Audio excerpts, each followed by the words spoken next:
Oyalda şumu çi میشه دکتر برای چی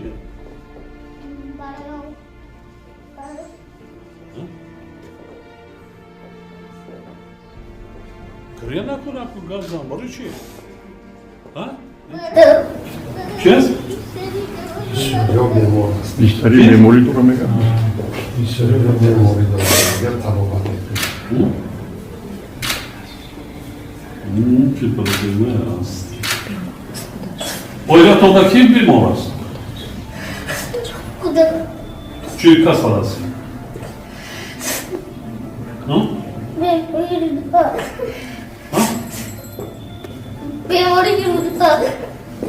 دکتر چی رفتی دکتر بردن چی گفتن چی گفتن دکتر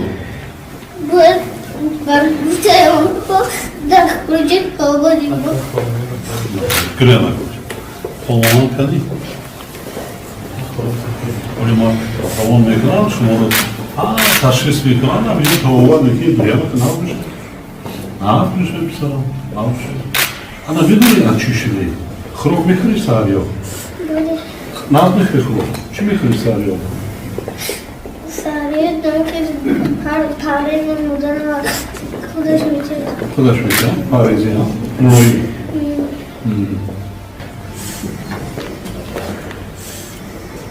نام nasıl باشه نوشته میگیری کدام مکتب رو تحصیل میکنم وزیرگاه میذاری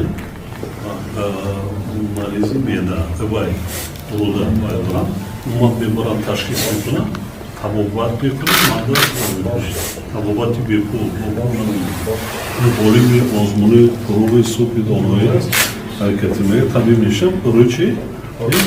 باید برم باید سر میشم خوبه سهر میشه نهازی که وقتی که سهر رو وای کردی کتاب هم خوندی کوشش کن که بعضی چیزهای پرهیزی استعمال کن تیز کم کن تیز من از دکتر رو میبرم و تشخیص میکنم و نصیحت میکنم پدر مادر که خدا که چور کنن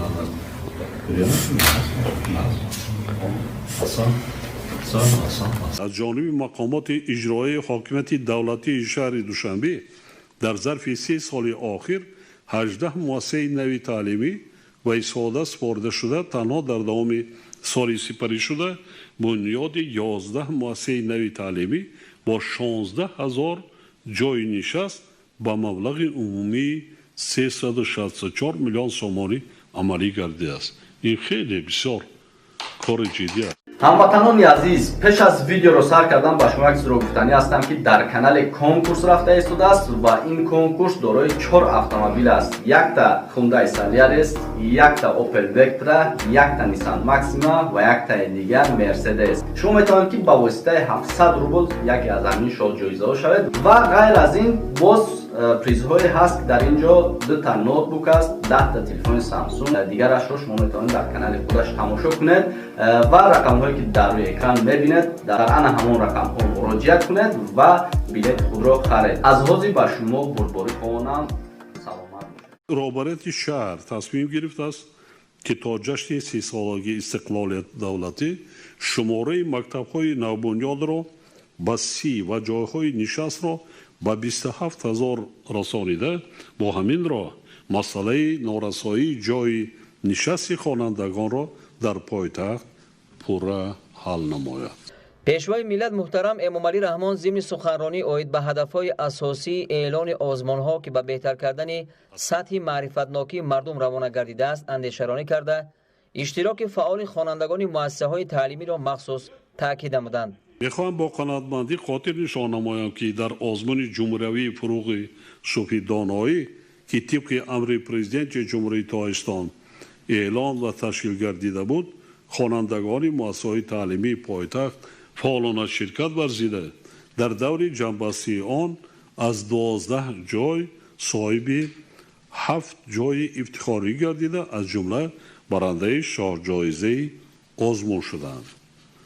همه این دستاوردها نتیجه زحمت صافدلانه آموزگاران نوآور و ایجادکار و سعی و کوشش شاگردان تربیت کرده آنها این چنین ثمره همکاری خوبی پدر و مادران با مکتب می باشد که با استفاده از فرصت با همه آنها منتداری صمیمی خود را بیان می نماید.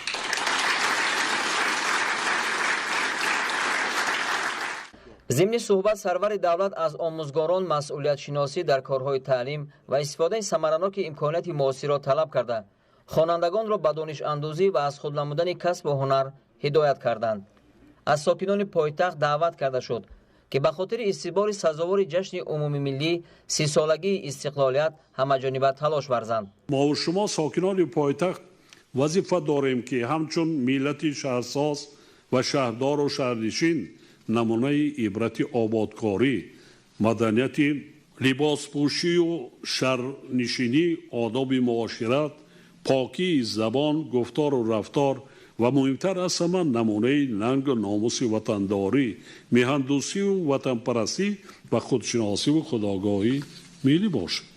چقدر اهمیت اولین درجه دادن مدرکار در انشاءات‌های ساختمانی که نو بنیاد می شود به صنعت معماری کم باشد، زیبا باشد، سیمای شهر زیبا می کند. ما با زحمت اهلانه خود باید تا جشن بزرگ ملیمان پایتخت کشور عزیزمان را به شهری تبدیل دهیم که آن واقعا باعث افتخار کل مردم مملکت و مکان دیدنی و دوستداشته مهمانان و سیاحان گردد. بعد سخنرانی پرزیدنت مملکت محترم امامعلی رحمان از نام آموزگاران و خوانندگان نصیبه حفیظ و خواننده صنف 11 جایزه‌دار آزمون فروغ صبح دانایی و آموزگار حمزه علی شراف‌الدین زاده برآمد کرده برای همه تشبس‌های سازنده و غمخواری به نسل آینده به پیشوای ملت اظهار سپاس نمودند. السلام علیکم پیشوای معظم ملت.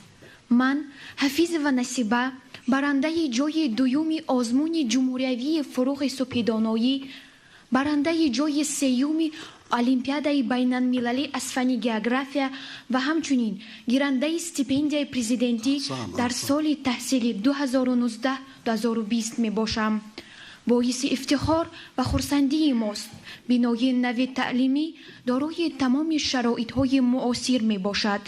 من از نام خودم و کل خوانندگان مؤسسه مذکور منتداری خویش را به شما پیشوای معظم ملت برای بنیاد چنین مؤسسه زیبای زمانوی که دارای تمام شرایط‌های دانش اندوزی می باشد اظهار می نمایم و در نوبت خود گفتنیم که با جواب به این همه غمخواری های شما ما خوانندگان با بهای خوب و اعلا در مکتب تحصیل نموده در آینده بهر آن سعی و کوشش می نماییم که نامبرداری وطن و خلق عزیز خویش در تمام دنیا گردیم.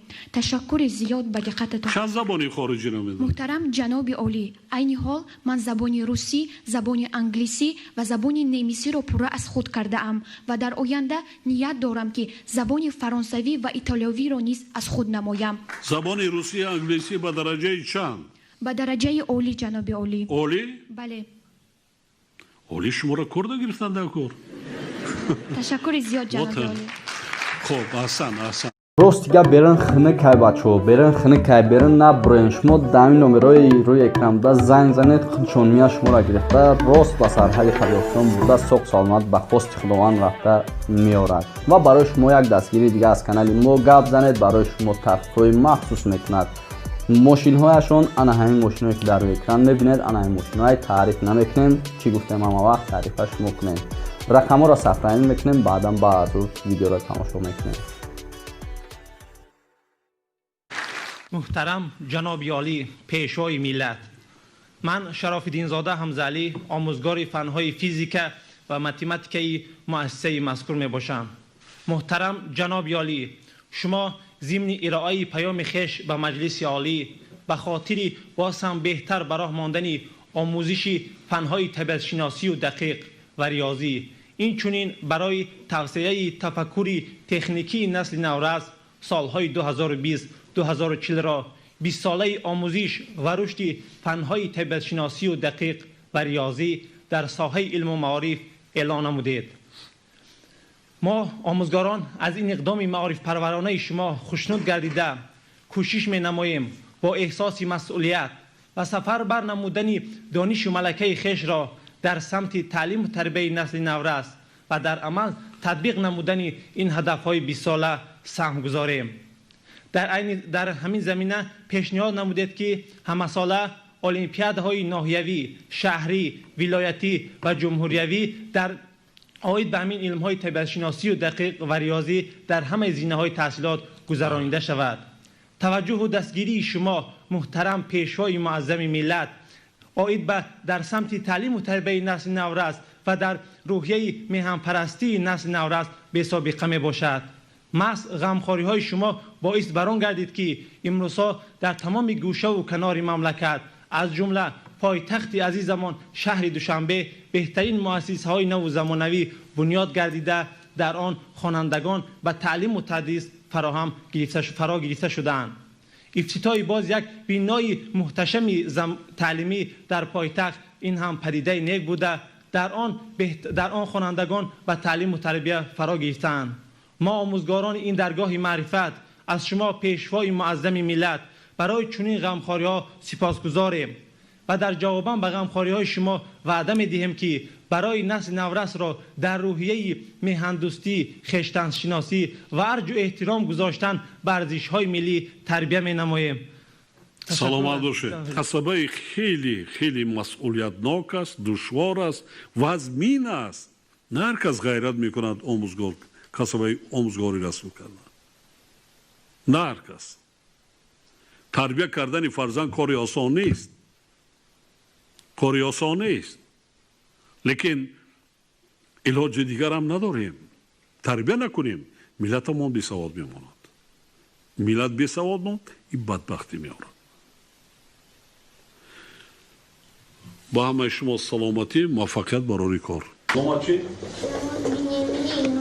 من خواننده صنف 4 در مدرسه تحصیلات بنیامین رقم 6 میکنم. از روی ادبیاتی 3 اشتباه کردم و روی 3 رو خیلی من میدارم. نه من شما رو میدارم. داستانی میر سعید میرشکر، پیشلاقی طلایی. نشستم دوش با مردی کهنسال، عجب مردی سخنور بود و خوشحال.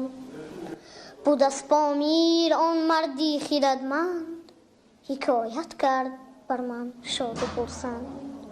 شنیدم من حکایت های او را، به نظم آورده بنویسم در اینجا. شنیدم از پدر این داستان را، پدر بشنیده از باباش آن را. خانه باز هر سال میگذارد، هر سال خب پیشرو کنید. گپ درباره مبلغش نمیره. شما ببینید من شناختم.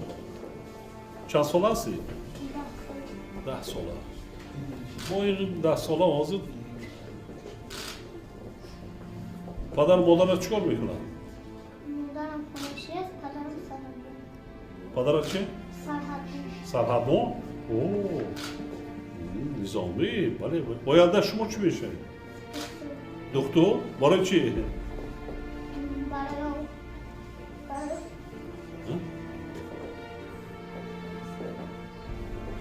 کریه نکنه که گازم. برای چی؟ ها؟ چی هست؟ یا بیمار است. بیشتری بیماری تو رو میگم. بیشتری بیماری دارم.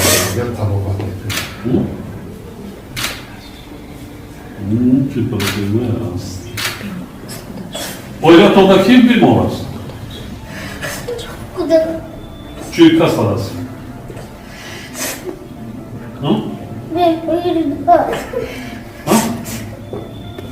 بیماری بود. دکتر چی رفتی دکتر؟ بردن؟ چی گفتن؟ چی گفتن دکتر؟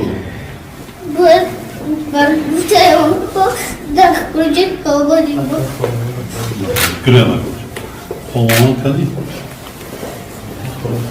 ولی ما خواه میکنم شما رو تشخیص میکنم نمیده توابت میکنی دویه بکن نباشه بسرم کانالی ما در سامانه یوتیوب هم نوا ابونه شو و از ویدیوهای نو با خبر باش.